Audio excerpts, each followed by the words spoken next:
அன்புறவுகளுக்கு வணக்கம். மே மாதம் நம்முடைய தாய் அன்னை மரியாவுக்கான வணக்க மாதம். குறிப்பாக இந்த நாட்களில் ஒவ்வொரு நாளும் மாலை என்னுடைய ஜெபமாலையில் உங்களுக்காக மிக குறிப்பாக யாரெல்லாம் நம்முடைய கமெண்ட் செக்ஷன்ல உங்களுடைய தேவைகளை கேட்டு உங்களுடைய ஜெப விண்ணப்பத்தை ஏறெடுக்கிறீர்களோ அவர்களுக்காக சிறப்பாக நானும் என்னுடைய ஜெப குழுவில் உள்ளவர்களும் ஜெபித்துக் கொண்டிருக்கிறோம் என்பதை மீண்டும் நினைவுபடுத்திக் கொண்டு இன்று நம்ம புனித பாத்திமா அன்னையை குறித்து பார்க்க இருக்கின்றோம். பாத்திமா அன்னையினுடைய வரலாறு அப்படிங்கிறது நம்ம எல்லோருக்குமே ஏறக்குறைய தெரியும் தானே? தெரியல அப்படின்னா நீங்க சொல்லுங்க. நிறைய பேருக்கு தெரியல அப்படிங்கிற பட்சத்துல நம்ம அதை ஒரு தனி காணொலியா உருவாக்கலாம். அன்பர்களே, இன்று நம்ம என்னத்தை பத்தி பேச போறோம் அப்படின்னா, அன்னை மரியா பாத்திமா அப்படிங்கிற அந்த இடத்துல போர்ச்சுகல் நாட்டுல காட்சி கொடுக்கும் பொழுது 3 ரகசியங்களை வெளியிட்டாங்க. அந்த 3 ரகசியங்களும் எந்த அளவிற்கு அக்யூரேட்டா அப்படியே நிதர்சன உண்மையாக வரலாற்றில் நிறைவேறியது அப்படிங்கிறத குறித்து தான் நம்ம பார்க்க போகிறோம். மிக குறிப்பாக 3வது சீக்ரெட் ஸ்டில் அண்டர் மிஸ்ட்ரி. இன்னும் இந்த ரகசியம் ஏதோ மறைக்கப்பட்டு கொண்டிருக்கிறது. குறிப்பாக வத்திக்கான், நம்முடைய கத்தோலிக்க திருவை வத்திக்கானில் இருக்கிற தலைமை பீடம் இன்னும் இதை மறைத்து கொண்டுதான் இருக்கிறது அப்படின்னு சொல்லிட்டு நம்மில் பல பேருக்கு இன்னும் அந்த சந்தேகம் உண்டுதானே? ஆமா. அதனால இது எல்லாவற்றையும் குறித்து இந்த காணொலியில நம்ம தெளிவா பார்க்க போகிறோம். அதனால கடைசி தான் இந்த ரகசியம் எல்லாமே நான் சொல்ல போறேன். அது எப்படி வரலாற்றுல நிறைவேறியது அப்படிங்கிறதையும் சொல்ல போறேன். அதனால கடைசி வரைக்கும் நம்முடைய காணொலியை பாருங்க. அன்பர்களே, உண்மையிலே இது ஒரு இன்ஃபர்மேட்டிவான காணொலியா இருக்க போது. எனக்கு தெரிஞ்சு தமிழ்ல வேற யாரும் இதை பத்தி பேசியிருக்காங்களா அப்படின்னு எனக்கு தெரியல. நம்ம தான் பேச போறோம் அப்படின்னு நான் நினைக்கிறேன். அதனால கண்டிப்பா இப்பவே ஒரு லைக் போட்டுக்கிடுங்க. புதுசா நம்ம சேனலுக்கு வந்திருக்கீங்க அப்படின்னா, நான் ஃபாதர் வளனரசு ஃப்ரம் ரோம், என்னுடைய டாக்டர் ரிசர்ச் பண்ணிக்கிட்டு இருக்கிறேன். வாங்க காணொலிக்குள்ள போகலாம். அன்பு மக்களே, மே மாதம் அப்படின்னாலே புனித பாத்திமா அன்னையை நம்மளால தவற விடவே முடியாது. ஏன்னா மே மாதத்துல தான் முதல் முறையாக 1917ஆம் ஆண்டு அன்னை மரியா 3 ஆடு மேய்க்கிற சிறுவர்களுக்கு அவர்கள் காட்சி கொடுத்தார்கள். அவருடைய பெயர் என்ன? நீங்க தான் கீழே எழுத போறீங்க.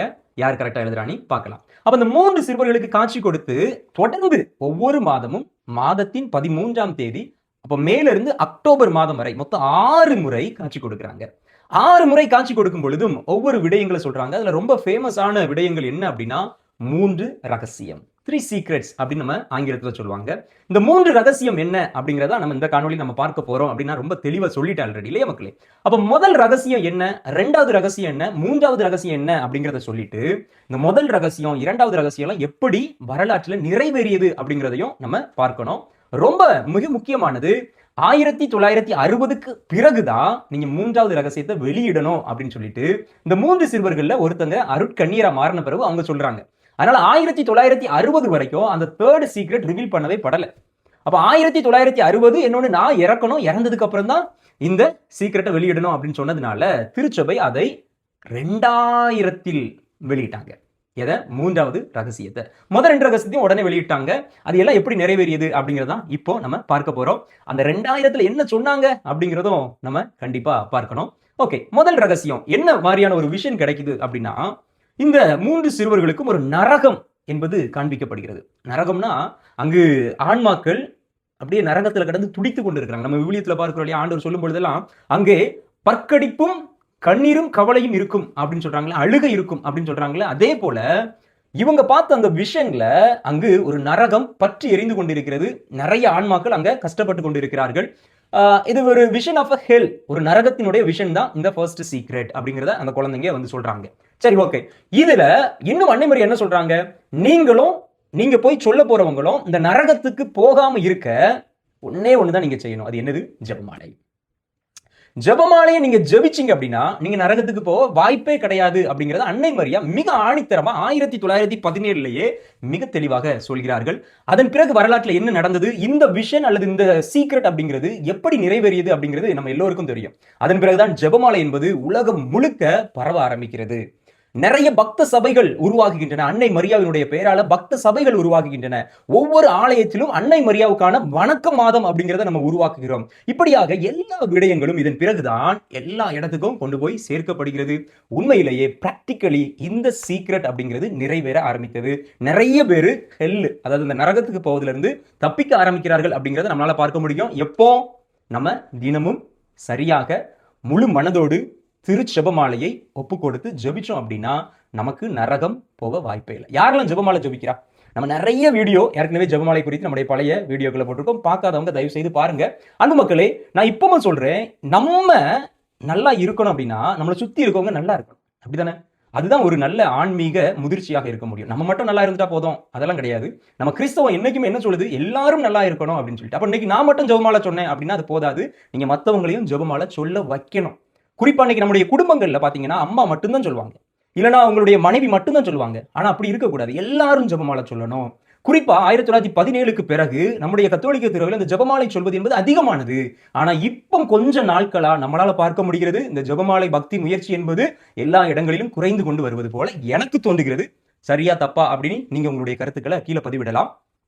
ஆனாலும் என்னுடைய கேள்வி, நீங்க தயவு செய்து உங்களுடைய பிள்ளைகளுக்கு ஜெபிக்க கற்றுக் கொடுங்க. குறிப்பாக ஜெபமாலையை ஜெபிக்க கற்றுக் கொடுக்க வேண்டும் அப்படின்னு சொல்லி உங்களை நான் தாழ்மையோடு கேட்டுக்கொள்கிறேன். ஏன்னா இன்னைக்கு என்னென்ன பாவங்கள் பண்ணாலும் ஜெபமாலை என்கின்ற அந்த ஒரு ஜெபத்தை நம்ம கையில் எடுக்கும் பொழுது நம்முடைய வாழ்க்கையில ஒரு மாற்றம் நிகழ்கிறது அப்படிங்கிறத கண்கூட நான் பார்த்திருக்கிறேன். என் கூட பழகுற பல பேருடைய வாழ்க்கையில அது ஒரு சாட்சியத்தை, ஒரு ஒரு டிரான்ஸ்பர்மேஷனை என்னால பார்க்க முடிந்திருக்கிறது. அதனால நான் திரும்ப மிக வலியுறுத்தி சொல்றேன், தயவு செய்து நீங்க ஜெபமாலை சொல்லுங்க, உங்களுடைய பிள்ளைகளுக்கு தயவு செய்து சொல்லிக் கொடுங்க அப்படின்னு சொல்லி உங்களை அன்போடு கேட்டுக்கொள்கிறேன். இரண்டாவது ரகசியம், அன்பு மக்களே, இது ரொம்ப முக்கியம். முதல்ல உள்ளது ஸ்பிரிச்சுவல் ரகசியம். ஸ்பிரிச்சுவலா எப்படிலாம் அது ஃபுல்ஃபில் ஆகிச்சு அப்படிங்கிறத நம்ம பார்த்தோம். இப்போ அடுத்ததான் நம்ம பார்க்க போறது ஹிஸ்டாரிக்கலா எந்த மாதிரியான ஃபுல்ஃபில்மெண்ட் நடந்துச்சு அப்படிங்கிறத நம்ம பார்க்க போறோம். முதல்ல என்ன ரகசியம் அப்படிங்கிறத சொல்லுவோம். அன்னை மரியா சொல்றாங்க, இப்போ நடந்து கொண்டிருக்கிற வார், அந்த போர் என்பது முடிவுக்கு வரும். எப்போ 1917 வரலாறு நல்லா படிச்சவங்களுக்கு தெரியும். 1917ஆம் ஆண்டு என்ன நடந்துட்டு இருந்தது, முதல் உலக போர் நடந்து கொண்டிருந்தது. அப்போ முதல் உலக போர் 1918 முடியும். அப்ப அன்னை மரியா அதை ஏற்கனவே ப்ரிடிக்ட் பண்றாங்க, என்னது, இப்போ நடந்துகிட்டு இருக்கிற வார் முடிஞ்சிரும், ஆனா நீங்க எல்லாரும் உங்களை அர்ப்பணிக்கணும். எதுக்கு அப்படின்னா, to the most immaculate heart of mother Mary, அன்னை மரியாவினுடைய மாசற்ற திரு இருதயத்திற்கு உங்களை நீங்க ஒப்புக் கொடுங்க அப்படின்னு சொல்லிட்டு. அதுல இருந்தா நமக்கு அந்த ஜெபம்லாம் வருது. உங்களுக்கு தெரியும் நினைக்கிறேன், நிறைய ஊர்கள்ல அன்னை மரியாவினுடைய பக்த சபைகள், நிறைய ஆலயங்கள் அதன் பிறகு இம்மாக்குலேட் ஹார்ட் ஆஃப் மேரி அப்படிங்கிற பெயர்ல ஒப்புக் கொடுக்கப்பட்டது அப்படிங்கிறது நமக்கு தெரியும். அப்ப இதெல்லாம் இதற்கு பிறகுதான் நடக்கிறது. இன்னொன்னு அன்னை மரியா ரொம்ப குறிப்பா சொல்றாங்க, என்ன அப்படின்னா, ரஷ்யா மனம் மாறணும், அதற்காக எல்லாரும் ஜெபிங்க.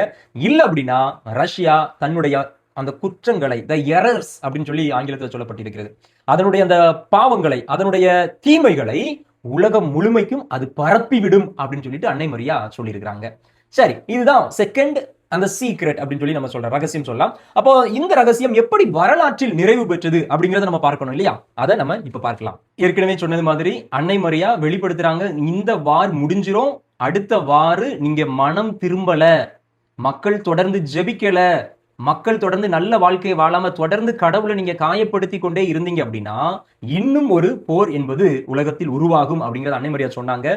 அதே போல இரண்டாம் உலக போர் அப்படிங்கிறது நடந்தது. அதுல அன்னை மரியா சொன்னது என்ன மோசமானது அப்படின்னா, அதுல அன்னை மரியா சொன்னதை இன்னும் நம்ம சரியா பொருத்தி பார்க்கணும் அப்படிங்கிறது எதுல இருக்குது அப்படின்னா, அன்பு மக்களே, அன்னை மரியா சொல்றாங்க, இப்போ நடந்து கொண்டிருக்கிற போரை காட்டிலும் அடுத்து நடக்க போற போர் என்பது இன்னும் கொடூரமாக இருக்கும், இன்னும் இந்த தாக்கம் அதிகமாக இருக்கும், பாதிப்பு அதிகமாக இருக்கும் அப்படின்னு அன்னை மரியா சொல்றாங்க. அதே போல இரண்டாவது உலக போர் அப்படிங்கிறது எப்படி நடந்து நமக்கு தெரியும்.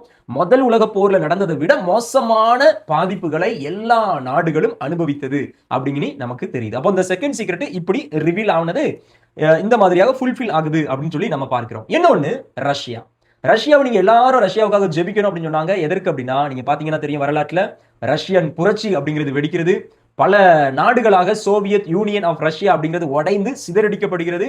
மிக குறிப்பாக ஏத்திஸ்டிக் தியரி, அதாவது கடவுளை நம்பாத மக்கள் தூக்கி பிடித்து கொண்டாடிய அந்த காலத்துல கம்யூனிசம் அப்படிங்கிற அந்த சித்தாந்தம் உலகம் முழுவதும் பரவ ஆரம்பிக்கிறது.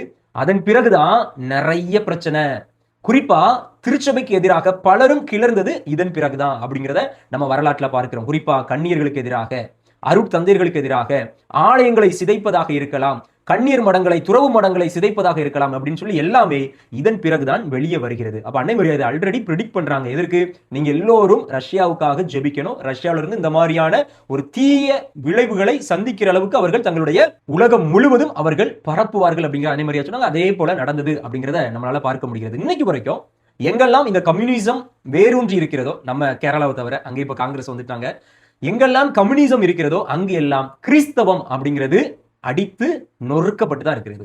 எடுத்துக்காட்டுக்கு சைனா, எடுத்துக்காட்டுக்கு வியட்நாம், எடுத்துக்காட்டுக்கு கியூபா, இப்படி நம்ம நிறைய இடங்கள்ல நம்ம சொல்லலாம். கிறிஸ்தவம் அப்படிங்கிறது கம்யூனிசம் எப்பொழுதுமே மெருக்கின்ற ஒரு நிகழ்வாகத்தானே இருக்கிறது. ஆனா இப்போ நம்ம ஏறக்குறைய படிக்க ஆரம்பிக்கிறோம். நாங்க குருமடத்துல படிக்கும் போதெல்லாம் கம்யூனிசம் அப்படிங்கிறத தத்துவவியல் படிக்கும்போது சொல்லி தர மாட்டாங்க. ஏன்னா communism is against church, communism is against Christ, அது ஒரு அந்தி கிறிஸ்து அப்படின்னே சொல்லுவாங்க. ஆனா இப்போ ஒரு நல்ல புரிதல் வந்து கொண்டிருக்கிறது. இப்போ கம்யூனிசவாதிகளும் தங்களுடைய தவறுகளை எல்லாம் தெரிந்து கொண்டு தங்களை புதுப்பித்துக் கொண்டிருக்கிறார்கள். ஆனா இப்போ எல்லா இடங்களையும் நம்ம கம்யூனிசத்தை ஏற்றுக்கொள்கிறோம் அப்படின்னு சொல்றோம். ஈவன் இப்ப சைனா தான் one of the growing Christian population countries அப்படின்னு சொல்லிட்டு சொல்லப்படுகிறது. எந்த அளவுக்கு உண்மை நமக்கு தெரியல, ஆனா நிறைய பேர் அதை பத்தி பேசிக் கொண்டு இருக்கிறாங்க, கேள்விப்பட்டிருப்பீங்க அப்படின்னு நான் நினைக்கிறேன். அப்ப இது எல்லாம் தான் அன்னை மரியா பிரெடிக்ட் பண்றாங்க, அப்படியே ஹிஸ்டரியில நடக்கிறது. அப்ப இரண்டாவது சீக்ரெட்டும் இந்த மாதிரி சொல்லப்பட்டது நிறைவேறுவதை நம்மளால பார்க்க முடிகிறது.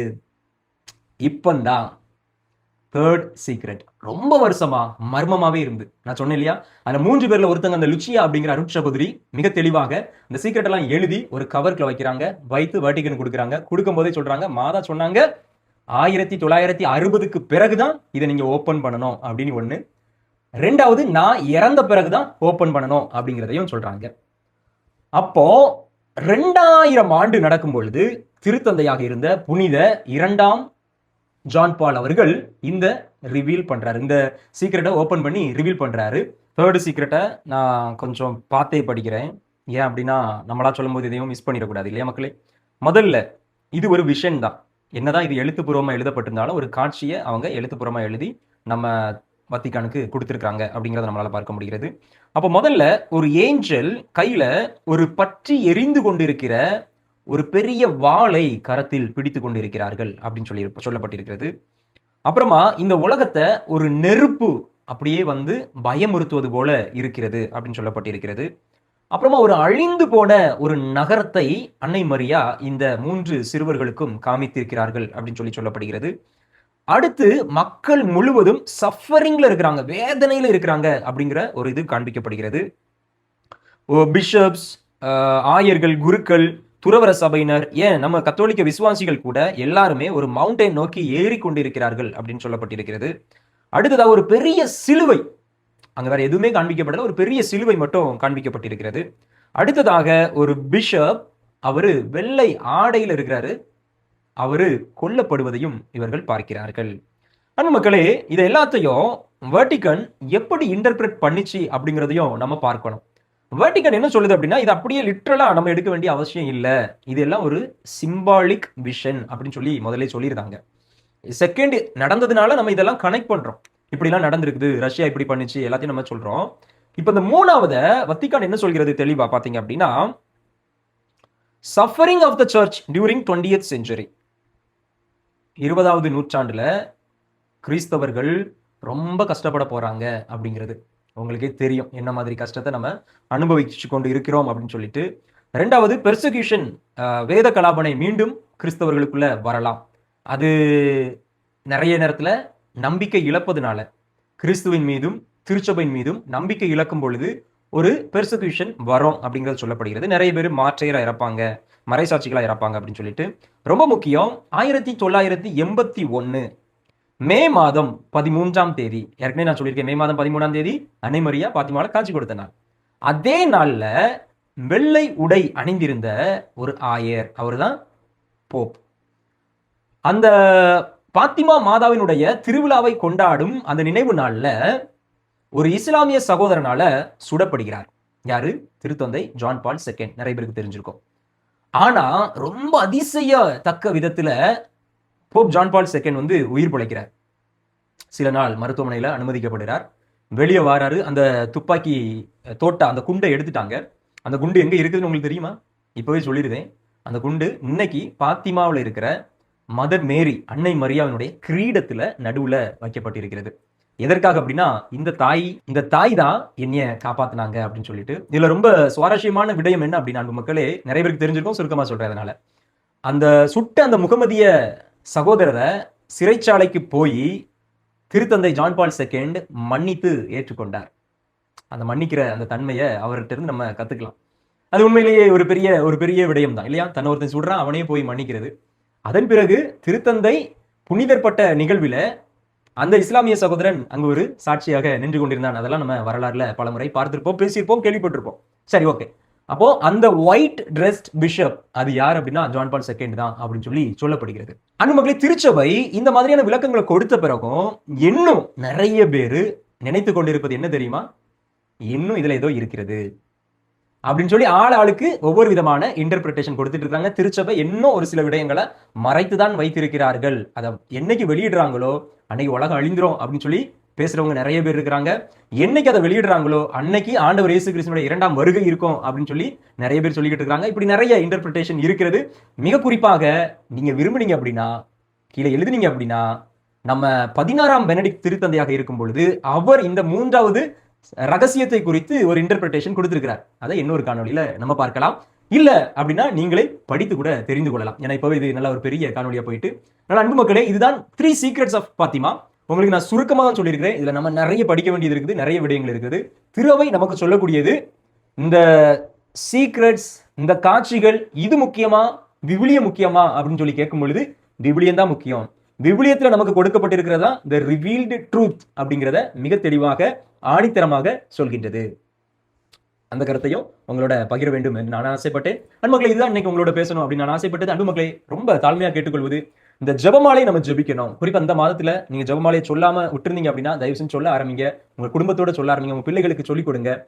கண்டிப்பா அந்த காணொலியை மற்றவங்களோட நீங்க பகிர்ந்து கொள்ளுங்க. இதுதான் அந்த 3 சீக்ரெட் அப்படிங்கிறத நான் நிறைய பேருக்கு தெரியாம இருக்கலாம், கேள்விப்பட்டிருப்பாங்க 3 சீக்ரெட் அப்படின்னு சொல்லிட்டு நிறைய பேருக்கு தெரியாம இருக்கலாம். அதனால மீண்டும் இன்னொரு காணொலியில இணைந்து வருவோம். அதுவரை விழித்திருப்போம், ஜெபித்திருப்போம். God bless you.